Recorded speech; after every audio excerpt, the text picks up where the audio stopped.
अस्सलामु अलैकुम व रहमतुल्लाहि व बरकातुहू। अल्हम्दुलिल्लाहि रब्बिल आलमीन व सल्लल्लाहु अला सय्यिदिल अंबिया'i वल मुरसलीन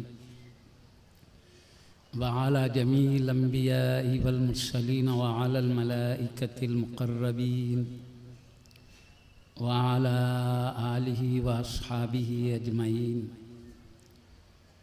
इन्नल्लाह व मलाइकतहु युसल्लूना अलन नबी या अय्युहल्लज़ीना आमनू सल्लु अलैहि व सल्लिमू तस्लीमा।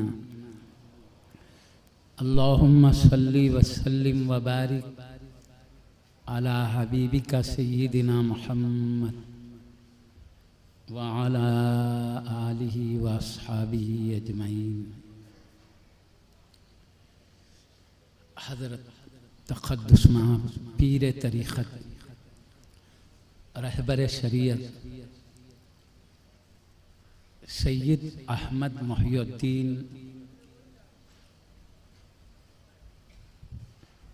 नूरी शासानी क़िबला दामत बरकातुहुल आलिया शहज़ादा पीर तरीक़त वली कामिल सय्यदी आरिफुद्दीन क़िबला अलैहि रहमत व रिज़वान शहज़ादा नूरुल मशाइख़ हज़रत सय्यदी नूरी शाह क़िबला अलैहि रहमत व रिज़वान शहज़ादे हुज़ूर गौसुल आज़म दस्तगीर रज़ी अल्लाह ताला अन्हु दामत बरकातुहुल आलिया जमी शहज़ादागान बारगाह विलायत दामत बरकातुहुल आलिया व जमी अज़ीमुल मर्तबत जलीलुल क़द्र उलमाए किराम वारिसीन उलूम मुस्तफ़ा सल्लल्लाहु अलैहि वसल्लम व खुलफ़ाए सिलसिला आलिया नूरिया अदामल्लाहु फ़यज़हुल आलिया व जमी मुअज़्ज़ज़ मुकर्रम मुरीदीन मुतक़िदीन सिलसिला आलिया नूरिया हफ़िज़हुमुल्लाहु ताला जमी क़ाबिल इकराम सामईन किराम हफ़िज़हुमुल्लाहु ताला। हम पर अल्लाह पाक का बेहद एहसान है कि उसने हमें हुज़ूर सैयदुना गौसुल आज़म दस्तगीर रज़ी अल्लाह अन्हु के विसाल शरीफ के इस मुबारक महीने में आपके ज़िक्र शरीफ की नूरानी महफ़िल में हाज़िर होने का शरफ़ अता फ़रमाया है। मैं हज़रत क़िबला के हुक्म की बजावरी के लिए और सआदतमंदी के हुसूल के लिए कुछ ज़िक्र शरीफ अर्ज़ करके अपनी बात समेट लेता हूँ। अल्लाह पाक ने हुज़ूर सैयदुना शेख सैयद अब्दुल क़ादिर जीलानी गौसुल आज़म दस्तगीर रज़ी अल्लाह ताला अन्हु को अपने हबीब की उम्मत के लिए बहुत बड़ा इनाम बनाकर अता फरमाया है। आपकी ज़ात बाबरकत से उम्मत बहुत कुछ फ़ायदा हासिल की है। मैं चंद आपके सीरत से ताल्लुक़ रखने वाले वाक़यात आपकी कौम के लिए जो नवाज़िश व करम है फ़यूज़ व बरक़ात है थोड़ा सा ज़िक्र करके अपनी बात समेट लेता हूँ। आपकी सारी ज़िंदगी मुबारक अल्लाह की इबादत रियाज़त ज़ुहद तक़वा में गुज़री है। इसके साथ आप उम्मत को हिदायत करने में अपना सारा वक्त सर्फ़ फरमाया है।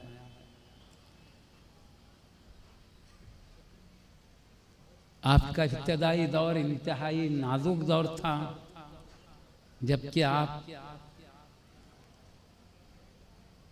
आला दर्जे की तालीम हासिल करने के लिए अपने शहर जीलान से निकलकर बगदाद शरीफ गए। जबकि अब की 18 साल की उम्र शरीफ थी। वहाँ पर आपने मदरसे निज़ामिया नामी एक मदरसा है, जिसमें आपने अपने वक्त के बड़े बड़े मुहद्दिसीन, मुफस्सिरीन, वक्त के अज़ीमुल मर्तबत उलमाए किराम से इल्म शरीयत हासिल किया। हदीस शरीफ के इल्म में आपने आला मुकाम पाया, तफसीर के इल्म में आपने आला मुकाम हासिल किया, फ़िक़्ह के इल्म में आपने आला मुकाम हासिल किया, अरबी अदब में आपने आला मुकाम हासिल किया, इल्म माखुलात, इल्म मनखुलात, दोनों उलूम में आप आला मुकाम से सरफराज हुए। आपने इतना पढ़ा कि खुद आप फरमाते दरस्तुल इल्म हत्ता सिरतु खुतबा, मैं इल्म हासिल करता रहा यहाँ तक कि खुतबियत के मर्तबे तक मैंने पहुँचा। आपके इल्म में आप इतने आगे बढ़ गए थे कि आप है अजम शरीफ के रहने वाले। जीलान अजमी मुल्क है, ईरान का एक मुल्क है, इलाका हिस्सा है, ये अजमी मुल्क है, गैर अरबी मुल्क है, और वो बगदाद शरीफ अरबी मुल्क है। आप वहाँ पर इल्म हासिल फरमाए, लेकिन आप जब दर्स देते थे, बात फरमाते थे, तो अरबी लोग जो पैदाइशी तौर पर अरबी माहौल रखते हैं, वो आपके वाज शरीफ में तशरीफ लाते हैं और तकरीबन 400 ऐसे उलमा होते उनमें जो वक्त के मुहद्दिस, मुफस्सिर, फ़क़ीह भी होते उनमें, लेकिन अपने साथ कलम, दवात, कापी लेकर बैठते थे। अब गौर कीजिए, अरब के बगदाद अरबी मुल्क है, वहाँ के एक से बढ़कर एक उलमा है। महफिल में जहाँ आम हस्तियाँ हैं, वहाँ पर उलमाए किराम, वक्त के बड़े बड़े अजीमुल मर्तबत लोगों के मावा व मरकज़ होते थे, कलम, दवात, कापियाँ लेके बैठते थे। तो आप बताइए इनको क्या चीज़ लिखने की ज़रूरत पेश आती थी? वो तफसीर के माहिरीन थे, हर किस्म की तफसीर उनके निगाहों के सामने थी। हदीस के तमाम शुरूहात के वो जानने वाले थे, फ़िक़्ह के माहिरीन थे। ये लिखने की उन्हें क्या ज़रूरत थी? हम समझ सकते हैं वो क्या इल्म था जिसको लिखने के लिए वो बैठते थे। तो मुअज़्ज़ज़ सामने किराम, मैं आपको अर्ज़ कर देता हूँ, आपको अल्लाह ने जो इल्म दिया था वो तफसीरों में भी नहीं मिलता था। अल्लाह ने जो आपको इल्म दिया था वो हदीसों की शुरुआत में भी नहीं मिलता था। वजह क्या है? आपको अल्लाह ने अपनी बारगाह से एक मेहनत का इल्म अलग आपने हासिल किया, बगैर मेहनत के रब्बुल आलमीन अपनी बारगाह से आपके क़ल्ब पर खोल दिया था। वो उलूम अलग थे जिसको इल्म लदुन्नी कहते हैं। सैयदना खिज़र अलैहिस्सलाम के बारे में अल्लाह पाक ने कुरान में फरमा, वअल्लमनाहु मिन लदुन्ना इल्मा, हमने खिज़र को अपनी तरफ से इल्म अता फरमा। मतलब आपने किसी उस्ताद से नहीं सीखा, किसी मुअल्लिम मुदर्रिस से नहीं सीखा, अल्लाह ने अपनी बारगाह से क़ल्ब पर जाहिर फरमा दिया, जारी फरमा दिया। वो खास उलूम है। मैं एक बुखारी शरीफ की हदीस से, बुखारी शरीफ या बहरहाल हदीस शरीफ है, हवाले में गफलत हो सकती है। अल्लाह के हबीब सल्लल्लाहु अलैहि वसल्लम का इरशाद है, मन आमिला बिमा आलिमा अल्लमहुल्लाहु बिमा ला यअलम, जो सीखे हुए इल्म पर अमल करता है तो अल्लाह उसको वो इल्म देता है जो सीखा नहीं है। मेहनत करके असातिज़ाए किराम, उलमाए किराम की बारगाह में जानवे दबते करके सीखे है, जो कुछ सीखा उस पर अमल किया है। अमल करने की बरकत से अल्लाह वो इल्म देता है जो इन्होंने सीखा नहीं है।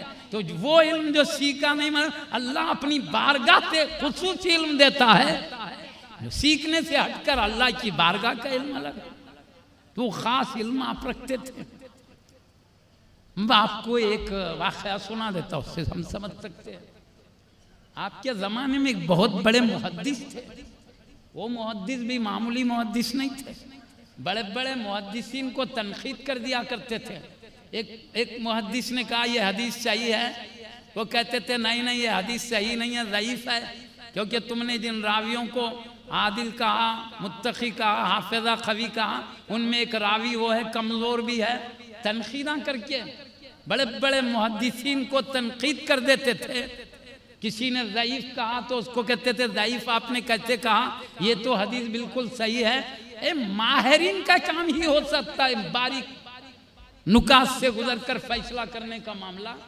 बहुत बड़े नक्काद भी थे आप, आम लोगों के नहीं, बड़े बड़े मुहद्दिसीन की नक़्द व जरा फरमाया करते थे।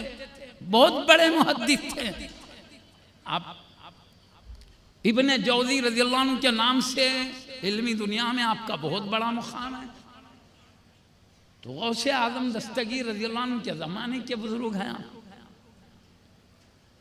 गौसे पाक रज़ियल्लाहु अन्हु की महफिल उस ज़माने में सबसे बड़ी महफिल आप ही की होती थी, उससे बड़ी कोई महफिल नहीं होती थी।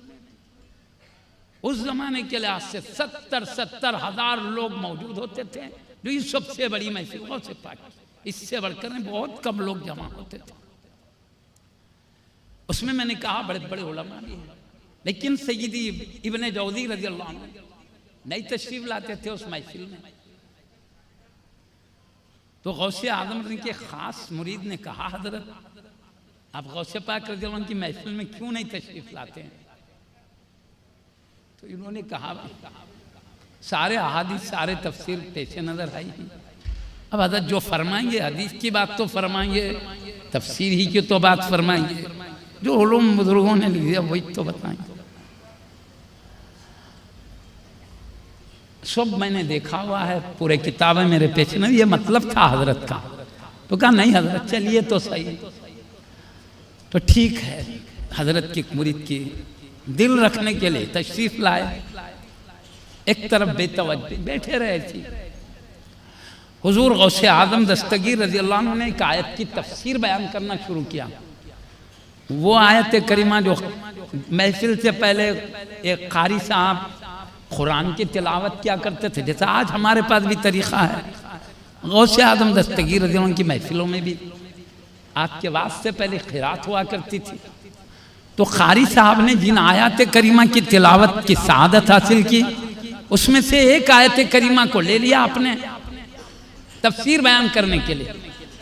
और हदीस में आया है अल कुरान ज़ू वजूह, कुरान कई माना रखता है अपने अंदर, एक माना नहीं कई माना।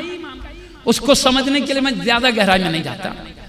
हुजूर सैयदुना अली मुर्तज़ा हैदर कर्रार का इरशाद हमें काफ़ी है। हजरत फरमाते हैं कि मैं अगर सूरह फातिहा की तफसीर कर दूं तो 70 ऊंट संभाल नहीं सकेंगे उस तफसीर के बोझ को। यानी इतने जिल्दों में आ जाएगी वो तफसीर, ऊंट जैसे मजबूत जानवर 70 मिलकर भी नहीं संभाल सकेंगे। एक सूरह फातिहा सफा भर में आता है, अब कहते मैं तफसीर कर दूं तो 70 ऊंट संभाल नहीं सकेंगे। अंदाजा कीजिए एक एक आयत के अंदर कितने असरार रुमूज अल्लाह ताला ने जारी रखा है जिसका हमको अंदाजा नहीं है। तो इसीलिए हदीस शरीफ में अल कलाम ज़ू वजूह, कलाम कई माना रखता है।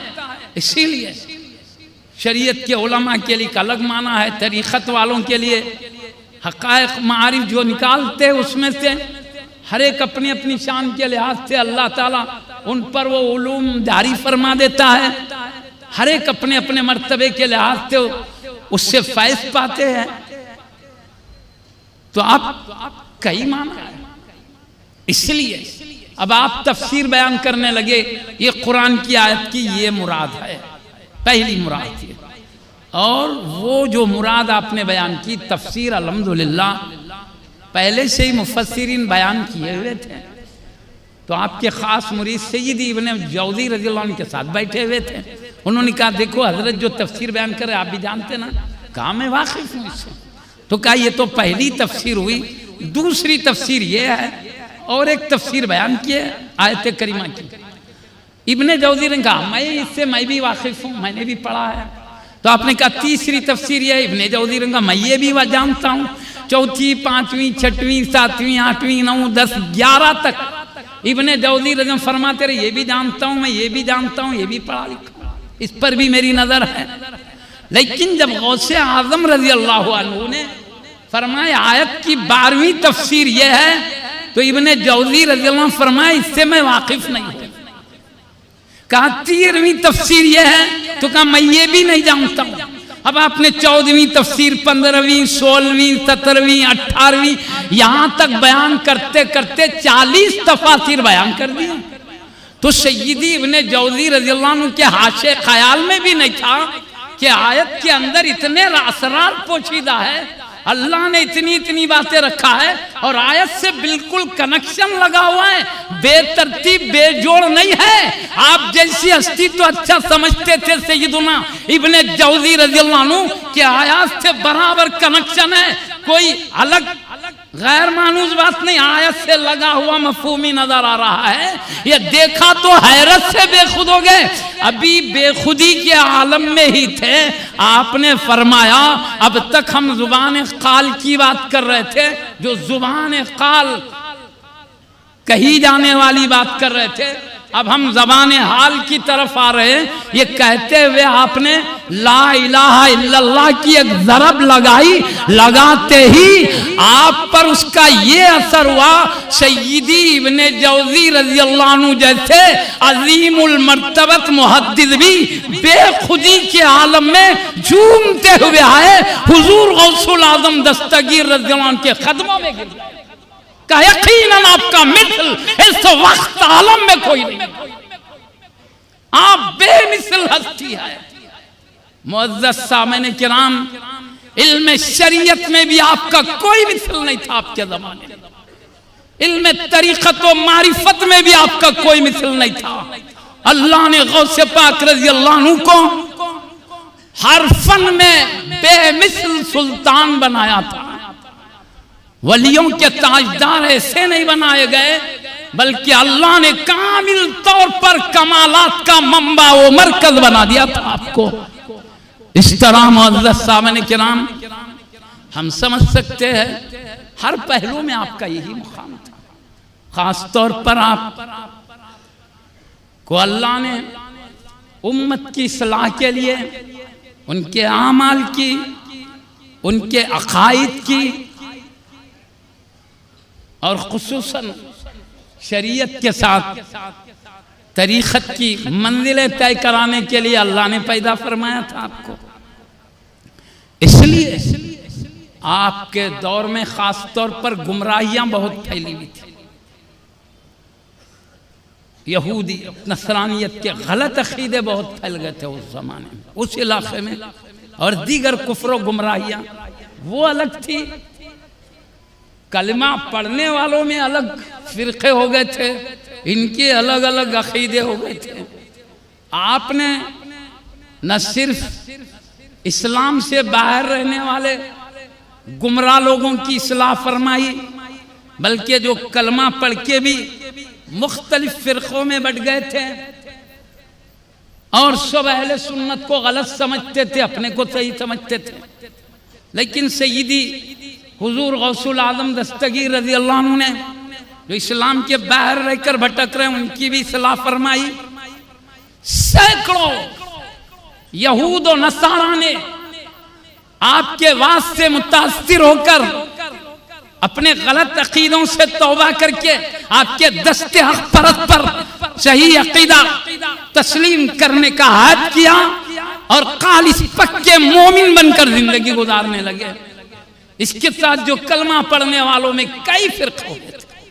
आपने जो नसीहत फरमाई, क्योंकि जो नसीहत थी मजबूत दलाइल के साथ इरशाद फरमाया करते थे आप, इसलिए कई फिरके गलत अकाद से तौबा करके अकीदे अहले सुन्नत को अपना मजहब बनाया और आपकी सोहबत में रहकर बड़े बड़े मरातिब पाए हैं, विलायत, कुतुबियत, जिसमें जितनी सलाहियत थी गौसे पाक रज़ी अल्लाह अन्हु ने अपने इल्मी फैजान के जरिए, निगाहों के जरिए इनको बड़े बड़े मरातिब तक पहुंचाया। गौसे पाक रज़ी अल्लाह ताला अन्हु ने इनखलाब पैदा कर दिया।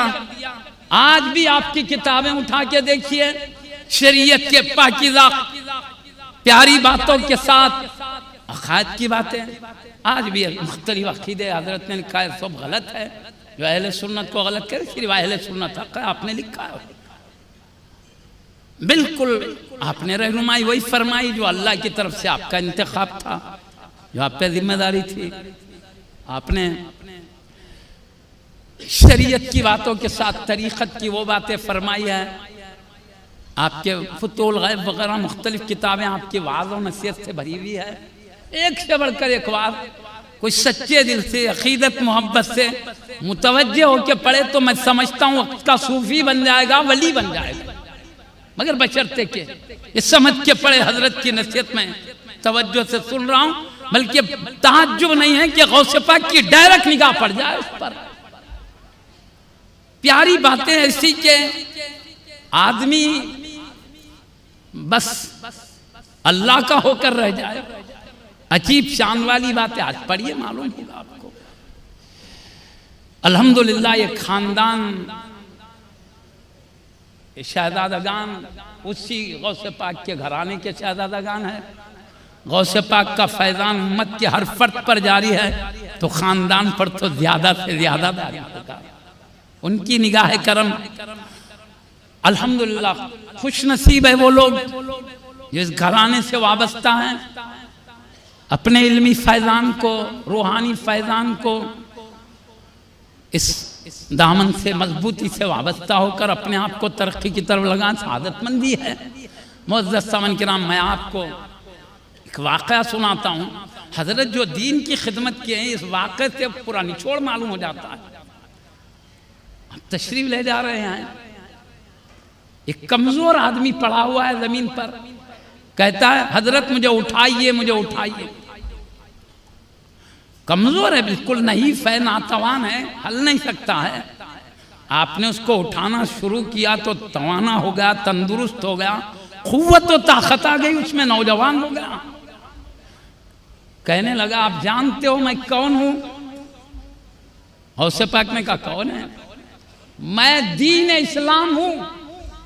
जो जमीन पर पड़ी हुई देखे मेरी हालत वो हो गई थी, आपकी कोशिशों से अब मेरी ये हालत हो गई है। मतलब आपने जो कोशिश की, दीन तबाह हो गया था, अकीदे लोगों के बिगड़ गए थे, गुमराह हो गए थे, बदअकीदे हो गए थे, आमाल भी तबाह हो गए थे, लेकिन आपकी कोशिशों की वजह से आज मेरी ये तंदुरुस्ती, तवानाई देख रहे हैं। अकीदे भी दुरुस्त हो गए, आमाल भी दुरुस्त हो गए। आज मैं अल्हम्दुलिल्लाह ये शान क़ुव्वत के साथ चमक रहा हूँ।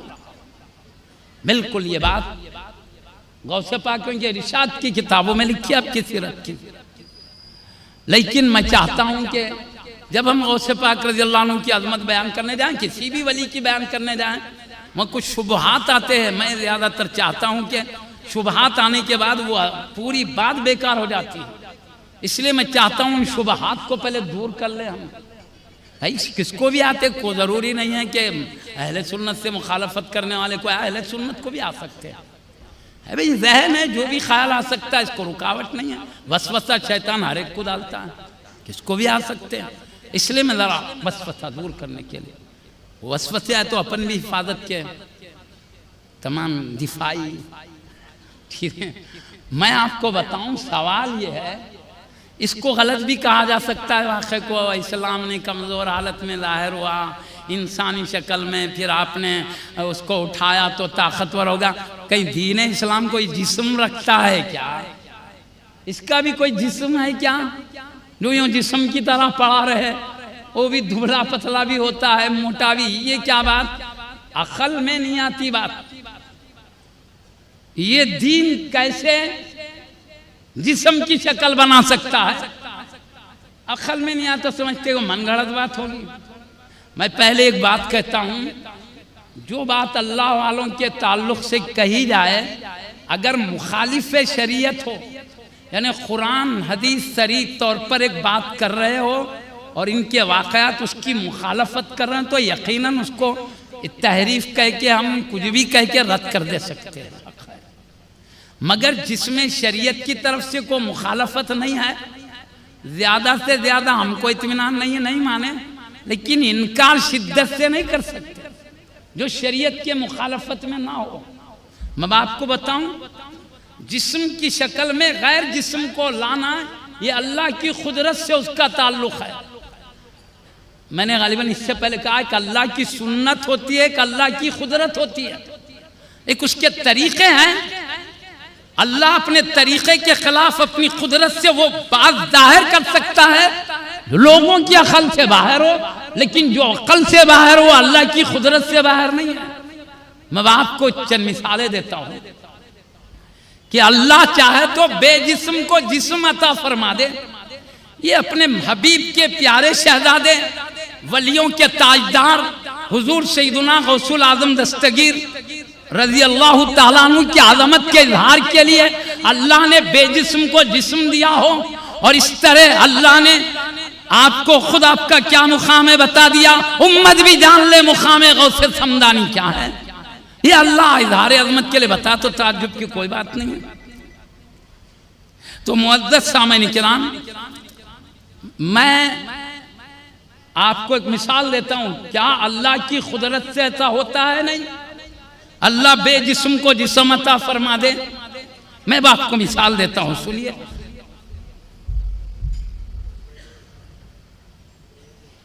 जो चीज शरीयत के मुआफिक है, इसका मतलब शरीयत से जो चीज साबित हो सकती है, जो चीज शरीयत में साबित हो सकती है, ये मतलब है। समझ रहे बात को? शरीयत में जो चीज साबित हो सकती है, ये मतलब। अब मैं आपसे अर्ज करता हूं, मुख्तलिफ बातें मौजूद है, लेकिन ये बिल्कुल आम है, हर कोई जानता है, इसको समझने में दुश्वारी नहीं हुई, इसलिए एक मशहूर हदीस सुना देता हूं। और भी अहादीस है इस मामले में। क़यामत का दिन होगा, हिसाब किताब होगा, जन्नती जन्नत में दाखिल कर दिए जाएंगे, दोज़खी दोज़ख में दाखिल कर दिए जाएंगे। हदीस है,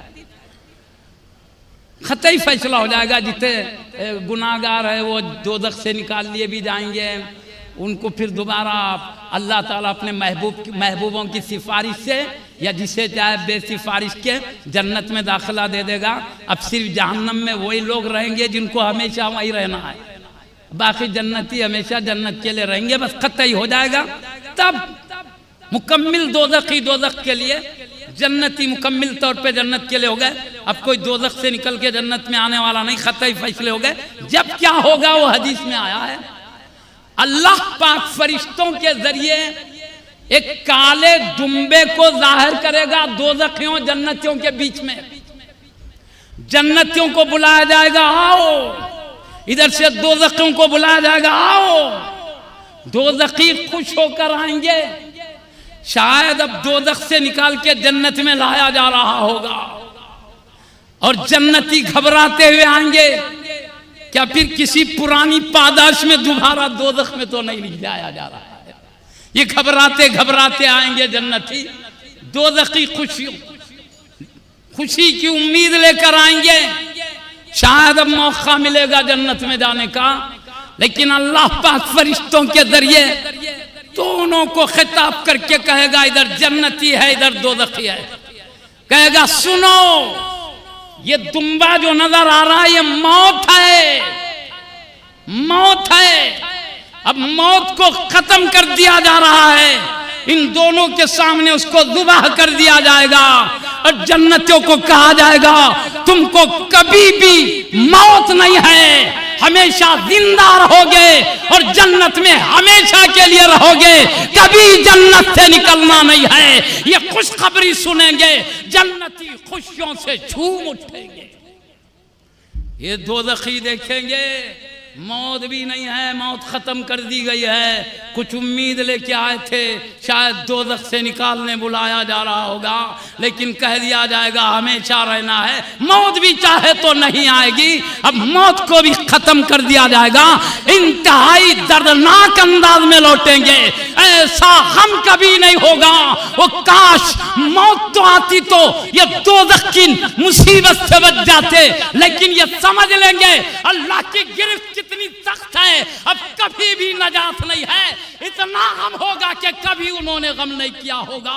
उधर दोज़खी गम में मुब्तला होंगे, इधर जन्नती खुशियों से झूमते रहेंगे। ये खुशी कब हो रही है, ये मुसीबत और गम कब छाया हुआ है? एक मौत को अल्लाह ने दुम्बे की शक्ल में जाहिर करके खत्म कर दिया। मौत की कभी जिस्म देखा है जी हमने? मौत की सूरत और शक्ल भी हमने देखा है। हदीस शरीफ पढ़िए, प्यारे नबी, नबियों के सुल्तान, अल्लाह के बाद जो सच्चे है मुस्तफ़ा है, उनसे बढ़कर सच्ची बात और किन की हो सकती है?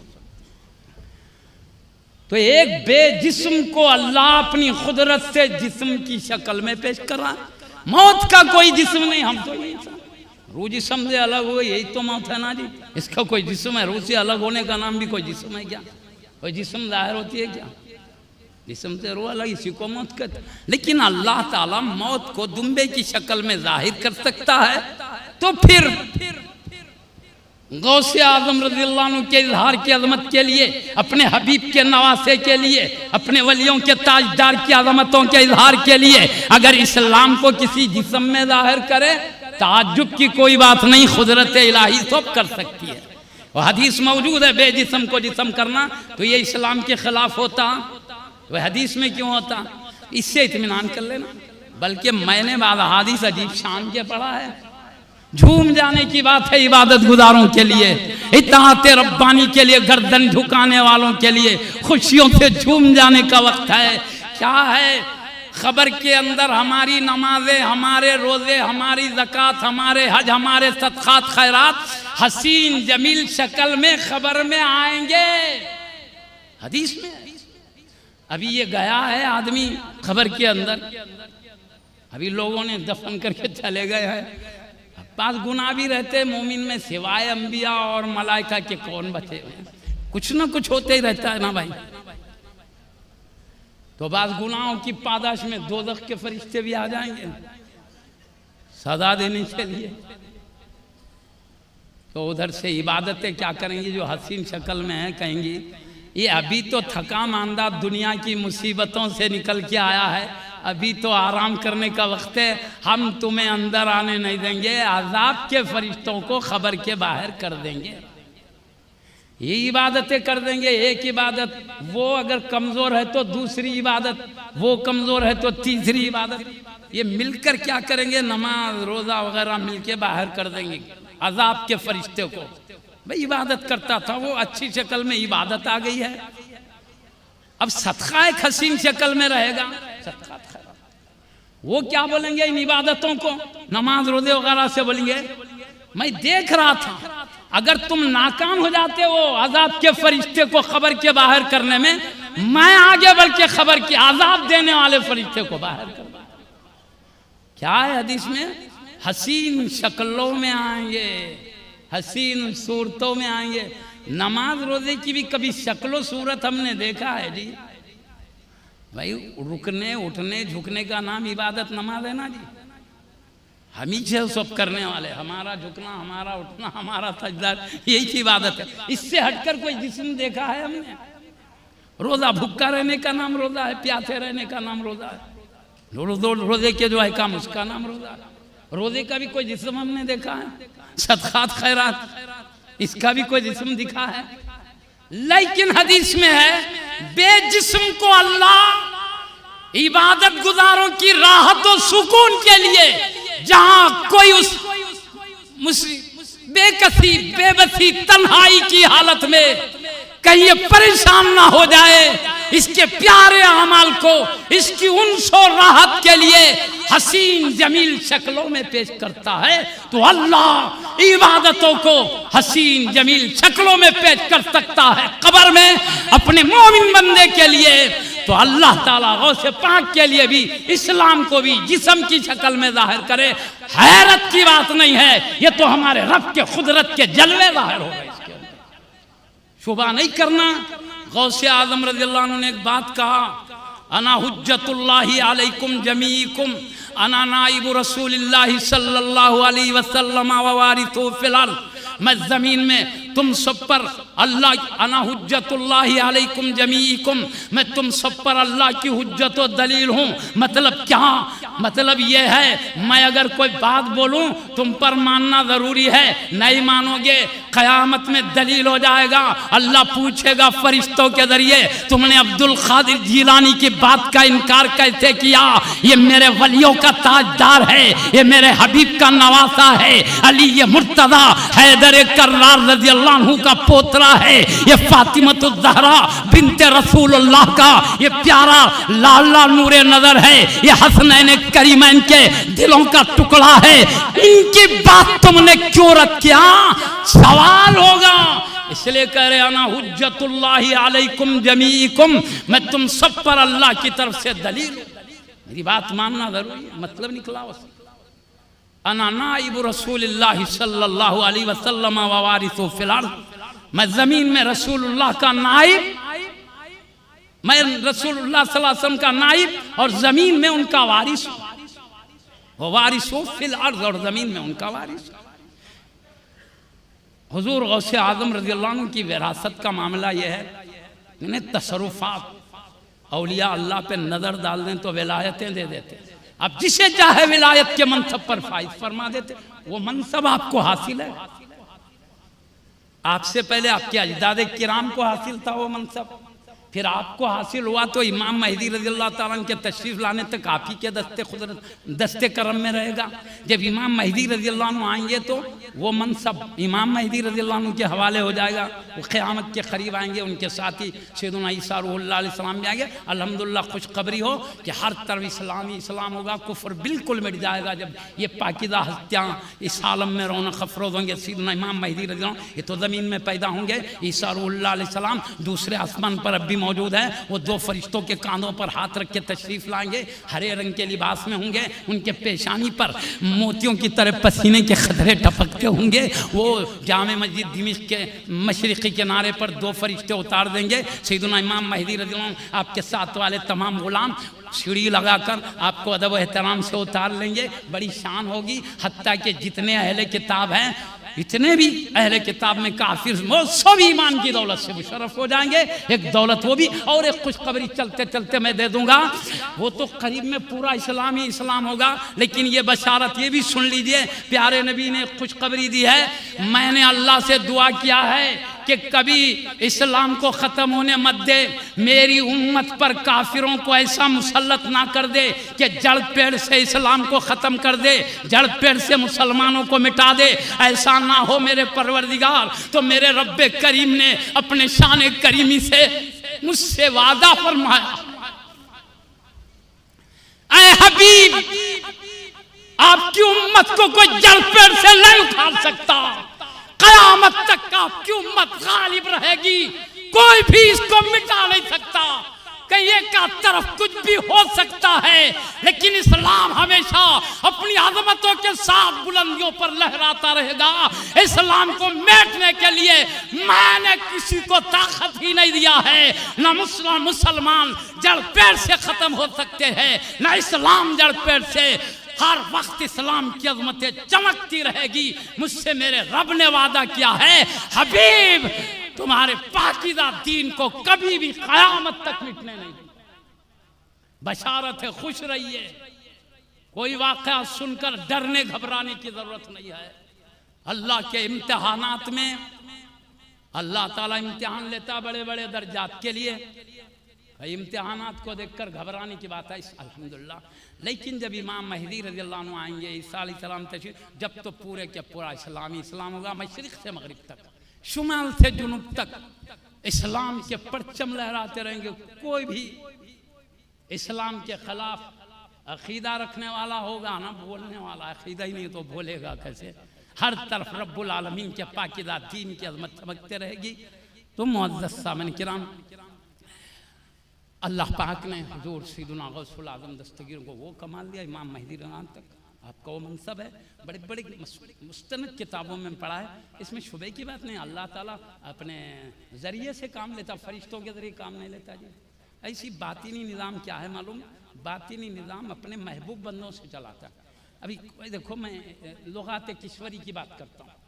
ये लुगत तो किसी अक़ीदे की तायद, किसी की मुखालिफत नहीं, लुगत वही बात करती है जो उसका मफ़हूम होता है। खुतुब हम सुनते औलिया अल्लाह में खुतुब हैं, नजीब है, वो मुख्तलिफ दर्जात है, उसमें अफराद है, गौस है। खुतुब नामी एक मनसब है औलिया अल्लाह का। प्यारे नबी फरमाते हर वक्त ज़मीन पर 70 अब्दाल रहेंगे। अब्दाल को खुतुब भी बोलते हैं, कई है तो अख्ताब बोलते हैं, एक है तो खुतुब, एक है तो बदल बोलते, कई है तो अब्दाल बोलते। अब्दाल जमा है, वाहिद है, अब्दाल हैं फैले हुए पूरे जहां में। अल्लाह पाक उन अब्दाल, उन कुतुब को क्या मुकाम दिया? मैं लुगत की बात कर रहा हूँ, लुगात किशोरी और दीगर लुगात में भी मैं जो पढ़ा उसमें लिखा है कुतुब लक़ब है उस वली का, कुतुब लक़ब है उस वली का। नाम अलग अलग रहते हर कुतुब के, मगर ये लक़ब है। जैसे हर नबी का नाम अलग है, मगर नबूवत के थे, इनको भी नबी बोलते हैं, उनको भी नबी बोलते हैं ना। तो कुतुब ये लक़ब है, नाम अलग अलग है हर कुतुब के। कुतुब लक़ब है उस वली का जिनको बातिनी तौर पर किसी इलाके की जिम्मेदारी अल्लाह सुपुर्द, बातिनी तौर पर किसी इलाके की जिम्मेदारी अल्लाह सुपुर्द कर देता है। वो इलाका बातिनी तौर पर अल्लाह की तरफ से उनके जिम्मे में रहता है, उनकी निगरानी में रहता है। ये है कुतुब का मकसद। ये जितने कुतुब है पूरी दुनिया में अल्लाह ने एक एक कुतुब का एक एक इलाका बांट दिया है। कुतुब को अब्दाल भी कहते हैं, उसकी वजह उलमा ने बताया है। अब्दाल इसलिए कहते हैं कि वो हर वक्त एक मर्तबे में नहीं रहते, उनके दिल की नूरानियत और सफाई की वजह से, रूहानी पाकीज़गी की वजह से हर लम्हा उनका मर्तबा बदलते रहता है, ऊंचा होते रहता है। तो एक मर्तबे में नहीं रहते, ऊंचे मुकाम पे बुलंद होते रहते, इसलिए इनको अब्दाल भी कहते हैं। ये कुतुब हर लम्हा बुलंद दर्जे पे जाते, इसलिए भी अब्दाल कहते हैं। और दूसरा माना ये बताया है, अब्दाल इसलिए कहते हैं एक कुतुब का इंतकाल हो जाता है, अल्लाह उनकी जगह दूसरे कुतुब को जिम्मेदार बना देता है। किस लिए जिम्मेदार बनाता है? ताकि वहाँ की निगरानी बरकरार रहे। अब मैं आपको बताऊं इन सब कुतुबों के ताजदार कौन है? गौसे समदानी रज़ी अल्लाह अन्हु। अब मैं एक वाक़ा सुना तो वो भी ऐसा सबका मशहूर वाक़ा, हर एक इसको सुने हैं, समझते हैं, नया निराला वाक़ा नहीं लाऊंगा ताकि समझने में सहूलत हो। आप जानते हैं आपने चोर को भी कुतुब बना दिया, सुने ना? मतलब क्या? अल्लाह ने जो आपको मनसब दिया है देख के भी बनाते हैं, लियाकत है तो बनाते हैं, लियाकत नहीं है तो नहीं बनाते। भाई प्यारे नबी लियाकत है तो किसी को सिद्दीक बना दिए, किसी को फारूक बना दिए, किसी को उस्मान नुरैन बना, किसी को अली मुर्तज़ा हैदर कर्रार बना दिए। अब इस तरह जिस पे नज़र डाले कहाँ कहाँ पहुँचाए। और जिसमें सलाहियत नहीं, अबू जहल ही रहेगा, उदबा ही रहेगा, शैबा ही रहेगा। मतलब ये देने वालों का कसूर नहीं है, लेने वाले की सलाहियत नहीं, इसलिए नहीं ले सकता है। ये नहीं बोलना देने की ताकत नहीं, देने वाले दे सकते हैं, लेने वाले में सलाहियत चाहिए। बरसात होती तो पथरीली ज़मीन में अनाज उगता क्या जी? नरम ज़मीन में पानी में देने की सलाहियत है। नरम ज़मीन में पानी बरसात हो, अंदर से पौधे निकले, दरख्त निकले, फूल भी महके हैं, फल भी निकले हैं, अनाज भी निकला है। लेकिन पथरीली ज़मीन पर बरसात हो, कुछ भी नहीं निकला, ज़मीन पहले की तरह पहले की रह गई। पानी का कसूर नहीं है, इसकी सलाहियतें नहीं थी, लेने की ताकत नहीं थी, जैसी की वैसी रही। नरम ज़मीन लेने की सलाहियत थी, सरसब्ज़ो शादाब हो। इसी तरह दिलों का हाल है, जो दिल संग लेने की सलाहियत नहीं रखते वो ले नहीं सकते। नवाजिश से महरूम हो जाते हैं, जिनमें सलाहियत है वो ले जाते हैं तो वली बन जाते हैं, अब्दाल बन जाते हैं, नजीब बन जाते हैं, क्या क्या हो जाते हैं, आला आला मुकामात तय कर लेते हैं। लेने वाले में सलाहियत होना चाहिए। तो अब मैं आपको अर्ज करता हूँ, सुनिए। हुजूर गौसे आज़म दस्तगीर जल्दी बात खत्म करता हूँ। मैं ये बताना चाह रहा हूँ आपका मनसब कैसा है, वाकई से समझ में आता है। शुबे की बात ही नहीं, हाँ मामला अलग है, अपन अंदाजा नहीं कर सकते। गौसे आदम दस्तगीर रज़ी अल्लाह अन्हु आला किस्म का लिबास पहनते थे, खास बात आला किस्म का लिबास। एक मर्तबा क्या हुआ मालूम, आपने अपने खादिम से बोला आला किस्म का लिबास लाने के लिए, वो कपड़ा बेचने वाला बोला गौस किसके लिए लिबास, बोले तो अब्दुल कादिर जीलानी रज़ी अल्लाह अन्हु के लिए। तो क्या हुआ, अब्दुल कादिर जीलानी रज़ी अल्लाह अन्हु ने तो वक्त के बादशाह को भी लिबास पहनने में पीछे कर दिया। बादशाह भी वो लिबास नहीं पहनता है, अब्दुल कादिर जीलानी ने पहनने में। ये बोलना ही था, एक शीख आई पैर में धस गई, इतनी तकलीफ होने लगी, चीखें मार मार के रोने लगा। सीधा कहा मुझे शेख अब्दुल कादिर जीलानी के दरबार में पेश किया जाए माफी चाहने के लिए, क्योंकि सोचते ही सीख लगी ना। वहां लग गए तो हजरत माफ कर दीजिए बोला। तो हजरत क्या करे, हाथ लगा के शीख को निकाले, निकालते गायब हो गई शीख गायब हो गई। तो आपने बोला मेरे ताल्लुक से शुबा करने की क्या जरूरत थी तेरे को, मेरे लिबास पे तेरा, वो बोला नहीं, आप खुद बता रहे हैं, मेरे लिबास पे शुबा करने की तुझे क्या जरूरत थी। तूने जो मेरे लिबास में एतराज किया, शुबा किया, वही एतराज तुझे शीख बन के छुप गया। बोले एतराज है, शीख की शक्ल में धस गया। आपने दस्ते मुबारक लगाया, माफ करा तो शीख शुबा था, गायब हो गया। आपने फरमाया कि तू ये समझता है मैं अपने नफ्स के ख्वाहिश के ताबे हूँ, मैं जब तक कोई लिबास नहीं पहनता, जब तक के रब हुक्म नहीं देता अब्दुल कादिर जीलानी ये किस्म का लिबास पहनो, इल्हाम के जरिए मुझे हुक्म देता है, तो तब रब के इल्हाम के मुआफिक लिबास में पहनता हूँ। ये हमारे लिए कफन है, हमारा लिबास ये हमारा कफन है। मैं अब तक ऐसे कई कफन बदला दिया हूं। बोले ये कफन क्यों कहा, वो जाने, आपकी क्या मुराद है। हमारे दिमाग में आता है तो हम बोलते हैं, वो जरूरी नहीं है यही हो, लेकिन एक तसल्ली के लिए भाई ये भी हो सकता है, और वो बेहतर जाने, अल्लाह जाने, गौसे पाक बेहतर जानते हो क्या मतलब। कफन क्या होता मालूम,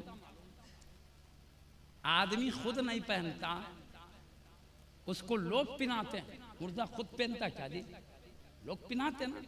तो कफन से मुराद यही है, मैं खुद मर्जी से नहीं पहन रहा हूं, मेरा रब अपने कर्म से पहना रहा है, हुक्म देकर, ये मतलब हुआ।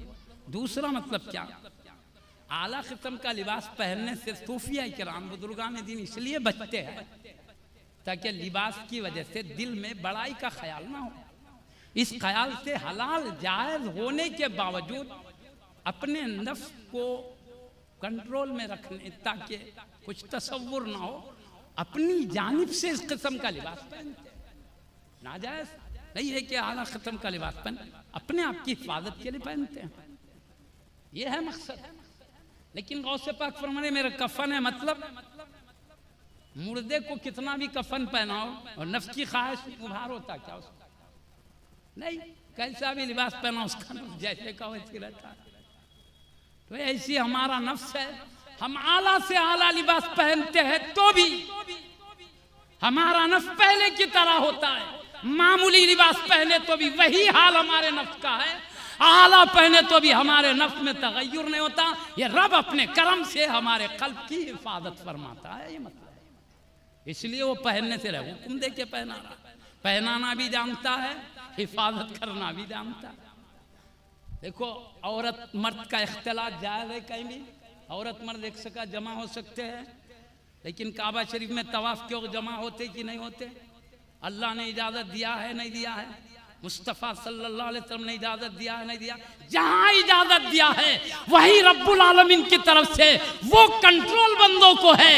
इन बंदों की तवज्जो अल्लाह की अज़मतों में ऐसे गुम रहती है, किसी को आजू बाजू वालों का तसव्वुर भी नहीं रहता, हर वक्त तो अपने गुनाहों को याद करता है, अल्लाह की अज़मतों जलाल में गुम रहता है, अपनी मांगने की जरूरी चीजों की तरफ मुतवज्जह रहता है, अल्लाह की तस्बीह तकबीर तहलील तमजीद में इतना गुम रहता है, या औरत हो या कोई मर्द हो, किसको खबर भी नहीं होती, यूं चलता है। जहां अल्लाह ने इजाजत दिया कंट्रोल भी रखा है, जगहों से पाक रज़ी अल्लाह अन्हु को हुक्म दिया है कंट्रोल भी रखा है हबीब के नालैन के सदक़े में। अल्हम्दुलिल्लाह शैतान के वसवसों से भी गौसे पाक की हमेशा हिफाजत होती रही है। आप खुद फरमाते हैं शैतान कई मर्तबा मुझे शरीयत के खिलाफ गड़ों में डालने की कोशिश किया, अपनी जाल में फांसने की कोशिश किया। हर वक्त उसके खतरनाक जालों से बचता हुआ मैं रब्बुल आलमीन की रिदा और कुर्ब के रास्ते को नहीं छोड़ा हूँ। रब्बुल आलमीन के अहकाम के खिलाफ, प्यारे नबी के खिलाफ, अपने नाना जान के इरशाद के खिलाफ होने नहीं दिया। जब वो तंग आ गया, बेदार हो गया कि वो पूरी कोशिश करके भी नाकाम है, तो क्या करता था, जाहिर हो के आग के शोले लेकर मुझे मारने के लिए सामने आता। तो मैं एक चमकदार हाथ सफेद देखता कि इस शैतान के सर पर पड़ती तो शैतान जमीन के अंदर धंस जाता था। इस तरह आगे निकलता, वहां भी एक सफेद हाथ नमूदार होता, उसके सर पे मारता तो जमीन में धंस जाता था। मतलब मेरे कहने का यह है, हबीब पाक की हर वक्त निगाह करम थी अपने शहजादे पर। जब भी शैतान आता, वो मैं समझता हूँ वो सफेद चमकदार हाथ गौसे समदानी की हिफाजत के लिए था। हबीब ही का हाथ था, नबियों के सरदार ही का हाथ था, इसलिए कि हबीब की निगरानी में ही आप बुलंदियां तय किए हैं। आप खुद फरमाते हैं हर वली किसी न किसी नबी के ज़ेरे कदम है। हर नबी के औसाफ जलीला उनके कमालात आलिया को तय करता है, यानी उनके प्यारे प्यारे औसाफ पर चलता है। अल्लाह ने मुझे प्यारे नबी मोहम्मदुर रसूलुल्लाह जो नबुव्वत के बदरे कामिल है, उनके ज़ेरे कदम रखा है। मैं हबीब की तरबियत में आगे बढ़ता हूँ। जब हबीब की तरबियत में है, हबीब की ही हिफाजत में है, इसलिए जब अल्लाह हबीब की हिफाजत गौसे पाक रज़ियल्लाहु अन्हु के साथ है, आपको कोई डर है ना खतरा है। इसलिए आप आला दर्जे का लिबास पहनकर भी कहते हैं मेरा कफन। और एक शान थी आपकी, एक बार इस्तेमाल कर लेते, निकालते तो गरीबों में तकसीम कर देते। ये शान है। तो बड़ा आला दर्जे का लिबास। में ये सब क्यों बोल रहा हूँ मालूम? आप एक मर्तबा मस्जिद से नमाज पढ़ के जा रहे हैं, तो घर जा रहे हैं, तो एक साहब वो जुब्बे को देखिए, वो हमेशा किसी की भी चीज़ चोरी कर लेते थे। बोले आज तो बड़ा कीमती जुब्बा, इसे गायब करेंगे, बल्कि पीछे बढ़े। मैं साहेब बोल रहा हूँ, चोर का लफ्ज़ बोलना मैं मुनासिब नहीं समझता। अरे वो किसी वक्त थे होंगे, तौबा करके वली नहीं खुतूब बन गए, इसलिए अब क्या है उसका लिहाज करना ज़रूरी है। फिर समझाने के लिए भाई जो चोरी की नीयत से भी आए वो खुतूब बन जाए, अजमत समझाने के लिए बोलना, मगर अब क्या है वो शान क्या रखते हैं, खुतूब है वो। तो वो साहब क्या करें मालूम, गौसे पाक कर दिया, उनके पीछे पीछे चलने लगे। वो आला दर्जे का जुब्बा हासिल, क्योंकि आला दर्जे का जुब्बा बोला, आप बोलेंगे हजरत आला जुब्बे का पहनते थे क्या, तो वो दौड़ दूर करने मुझे इतना बोलना पड़ा। एक आदमी है भाई, एक बोलने का दूसरे में पड़ा हुआ रहता है, तो समझे उनका मामला अलग है अल्लाह वालों का, वो तो सरदार है, उनकी शान अलग है।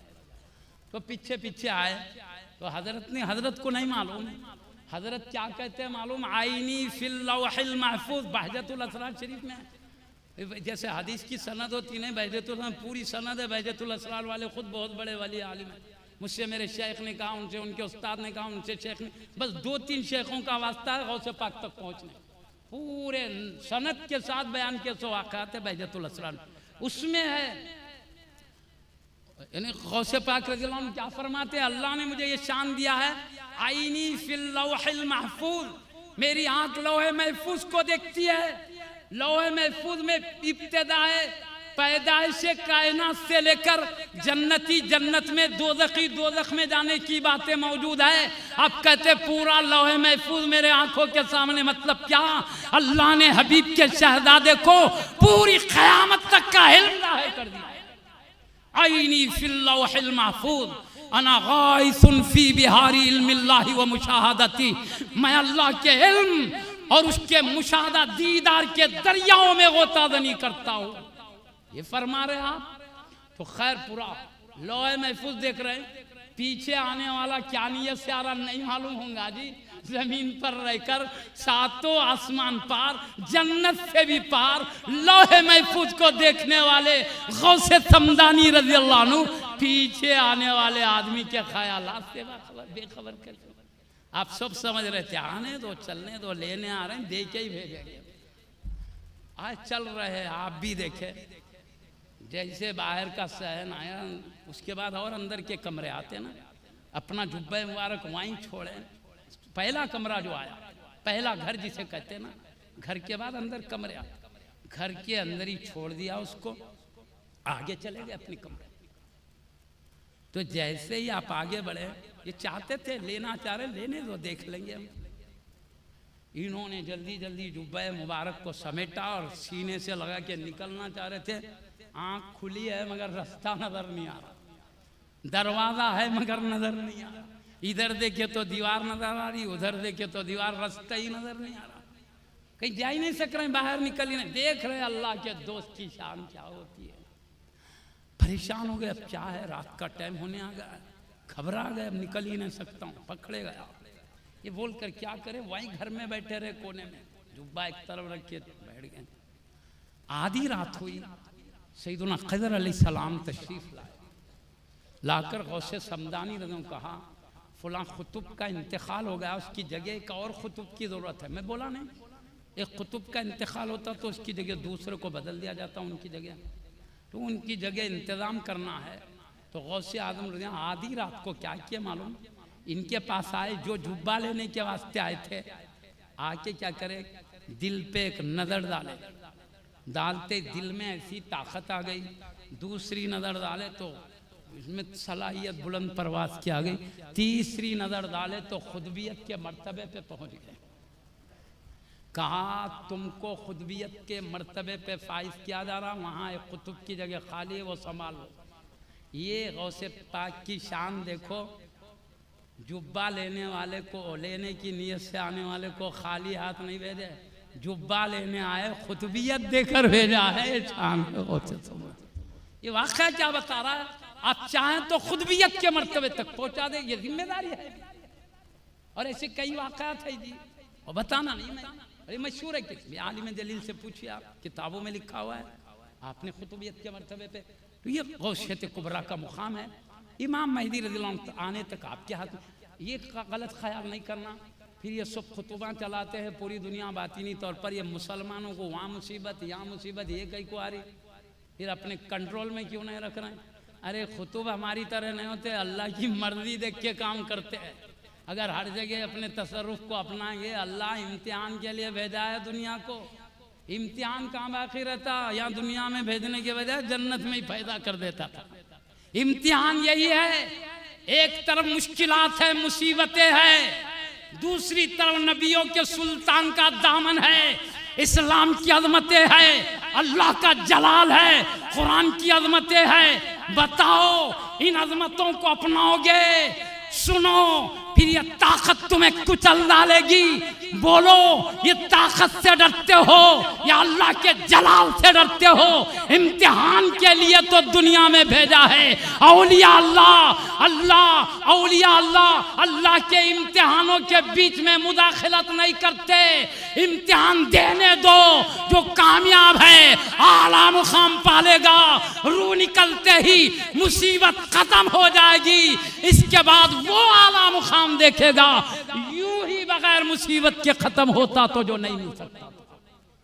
ये इम्तिहान है, अल्लाह का बीच में मुदाखलत नहीं करते औलिया अल्लाह, वो बस अल्लाह की मर्जी के मुआफिक काम चलाते।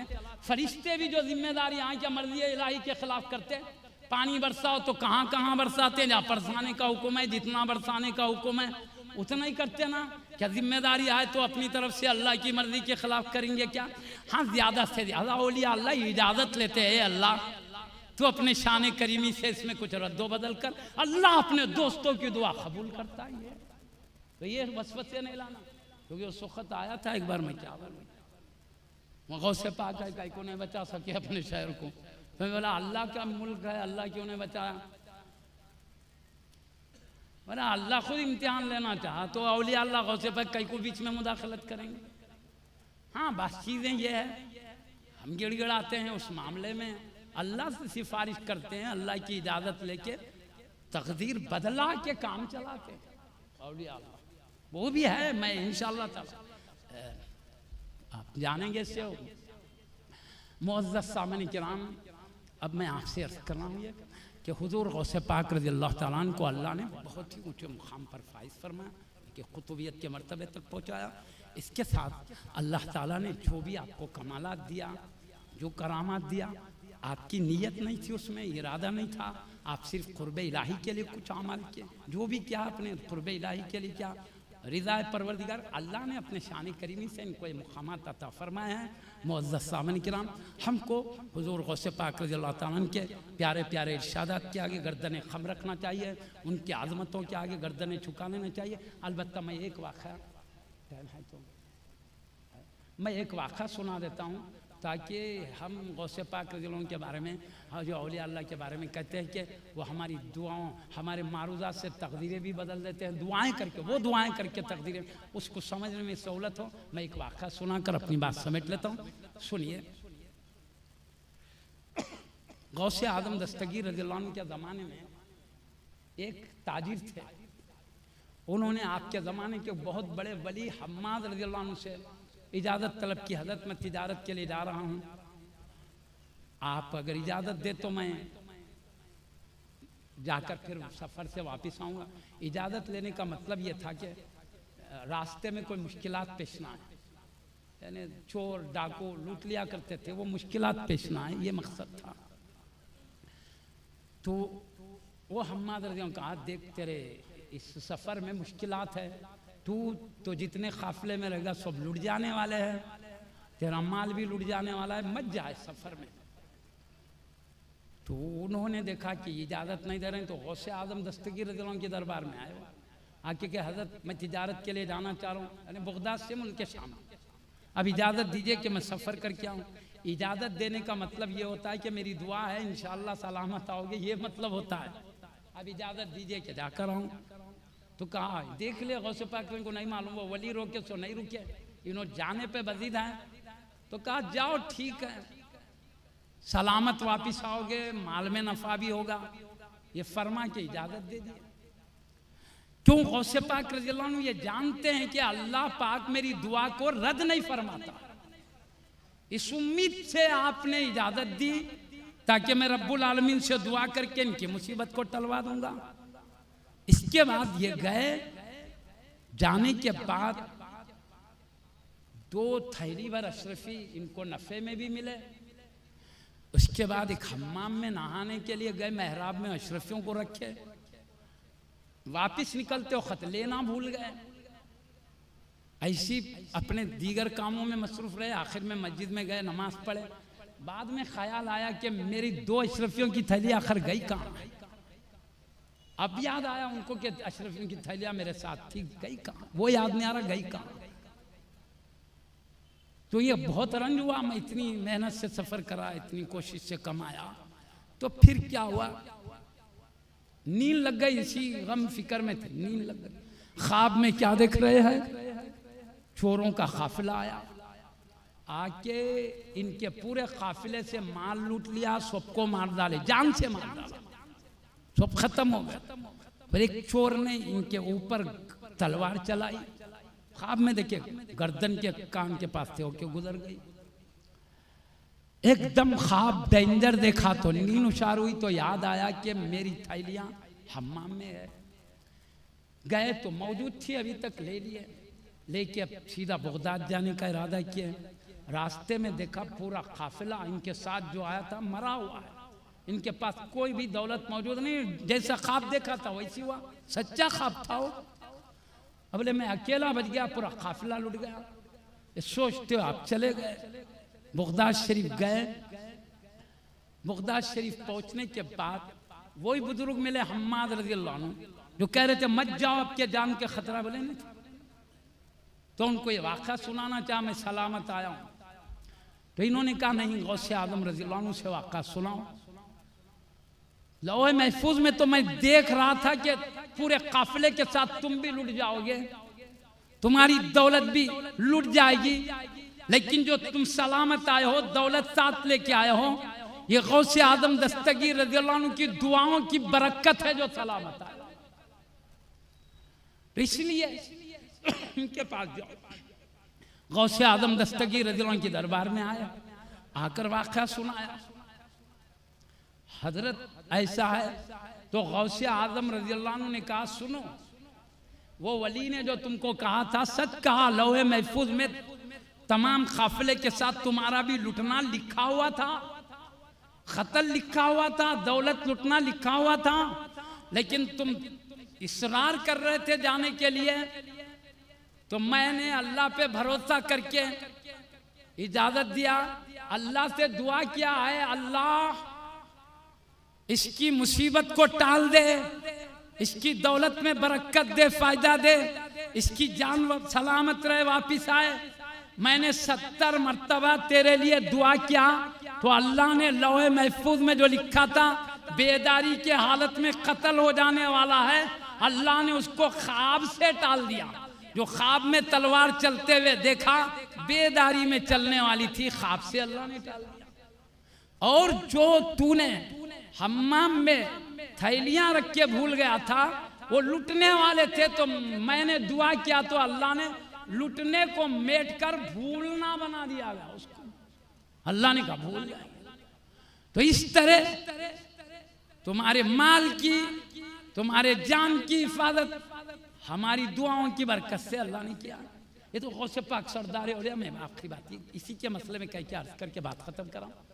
एक आम वली के बारे में अल्लाह फरमाता, प्यारे नबी फरमाते इन सालनी लऊती अन्नहु, अल्लाह हबीब से फरमाता, बुखारी शरीफ की हदीस है, मेरा दोस्त मुझसे कुछ मांगे मैं जरूर देता हूँ। एक दोस्त को जरूर देता है, ये तो दोस्तों के सरदार है। तो क्यों नहीं देगा? मैं इत्मीनान दिलाने के लिए कह रहा हूँ। कुरान की आयत है जी, यस्तजीबुल्लाहुल्लज़ीना आमनू आमिलुस्सालिहात, जो ईमान ला के अच्छे काम करते अल्लाह उनकी दुआ कबूल करता। ईमान ला के अच्छे काम करने वाले को क्या बोलते? वलीउल्लाह बोलते हैं। कुरान ने दो ही बता, मेरा वली वो है जो ईमान ला के तकवा की जिंदगी गुजारे, मेरा दोस्त है। अल्लाह ने सीरत बयान किया है, तो जो ईमान ला के अच्छे अमल करे मैं उसकी दुआ कबूल करता हूँ। कुरान कह रहा है, यही नहीं कह रहा है यस्तजीबुल्लाहुल्लज़ीना आमनू व आमिलुस्सालिहात व यज़ीदुहुम मिन फज़लिही, और अपने फजल से उनकी मांग से भी बढ़ के अता करता है। जब अल्लाह हबीब से कह रहा है, बुखारी शरीफ में हदीस कुदसी है, मेरे वली की दुआ में जरूर कबूल करता हूँ। कुरान कह रहा मैं मांग ले मेरा दोस्त तो देता हूँ, उसकी मांग से भी बढ़ के देता हूँ। तो गौसे पाक रज़ी अल्लाह अल्लाह से मांगा, दिया तो शक की क्या बात। लेकिन मैं एक फर्क बता के बात समेट रहा हूँ, हम भी मांगे तो अल्लाह देता, करम फरमा दे तो देता, मगर हमको क्या देता है क्या नहीं देता, थोड़ा फर्क बताता। तकदीर दो किस्म की होती है, एक मुअल्लक़ एक मुबरम। मुअल्लक़ का क्या मतलब होता है? लिखा हुआ रहता तकदीर में, ये नमाज पढ़ेगा तो मुसीबत से बच जाएगा, नमाज नहीं पढ़ के निकलेगा घर के बाहर तो कुछ हादिसा हो जाएगा। लिखा हुआ रहता, उसमें रहता नमाज पढ़ेगा तो हादिसा नहीं आएगा, नमाज पढ़ेगा तो हादिसे से बच जाए। तो मुअल्लक़ उसको शर्त है उसके साथ, पढ़ा तो बच गया, नहीं पढ़ा तो फंस गया। नमाज पढ़ेगा तो मुसीबत से बच जाता है, क्योंकि लिखा है पढ़ा तो बच जाएगा, नहीं पढ़ा तो मुसीबत आ जाती है। ऐसे मैं बताऊं, इन्नमा सदक़ातु तुत्फ़िउल बलय्यात हदीस है, सदक़ात खैरात बलाओं को दूर करते हैं। तो लौ में रहता है ये सदक़ात खैरात करेगा तो मुसीबतों से बच जाएगा, नहीं करेगा तो मुसीबत में फंस जाएगा। तो सदक़ात खैरात करेगा बच जाएगा, नहीं करेगा फंस जाएगा। ये अपने हाथ में है, मुअल्लक़ तकदीर। और एक है अद्दुआ यरुद्दुल क़ज़ा, दुआएं तकदीर बदल देती है। तो इसमें लिखा है, ये कौन सी मुअल्लक़ तकदीर की बात है कि बंदा दुआ करेगा तो तकदीर मुसीबत टल जाएगी। दुआएं तकदीर बदल देती है। तो तकदीर में लिखा है मुअल्लक़ तकदीर कराऊं, शर्त के साथ, दुआ करेगा तो बचेगा, यूं रहता है। दुआ करेगा तो मुसीबत से बच जाएगा, दुआ नहीं करेगा तो मुसीबत में फंस जाएगा। ये मशरूत है, मुअल्लक़ तकदीर है। एक होती मुअल्लक़ तकदीर, वो हमारे भी हाथ में अच्छे काम करके बच सकते हैं। एक अटल तकदीर होती है। मैं सिर्फ वली में हमें फर्क बताना चाहता हूँ, हमसे कौन सी तकदीर टलती है, अल्लाह के दोस्त की दुआ से कौन सी तकदीर टलती है, ये फर्क बता के मैं बैठ जाता हूँ, ताकि हमें वली में फर्क मालूम हो। अब एक तकदीर होती है अटल, वो क्या? ये लिखा हुआ रहता है, क्या नमाज पढ़ेगा भी तो मुसीबत आएगी, नमाज नहीं पढ़ेगा तो भी मुसीबत आएगी। ये नमाज पढ़ने से जाती है ना, नहीं, वो आके रहती है। ये दुआ करेगा तो भी मुसीबत आएगी, दुआ नहीं करेगा तो भी मुसीबत आना पक्का है। दुआ करो न को करो, सदक़ात खैरात करे तो भी मुसीबत आएगी, नहीं करे तो भी मुसीबत आएगी। ये अटल तकदीर कहते हैं, आके रहेगी। ये मुबरम अटल तकदीर है, ये आके रहेगी।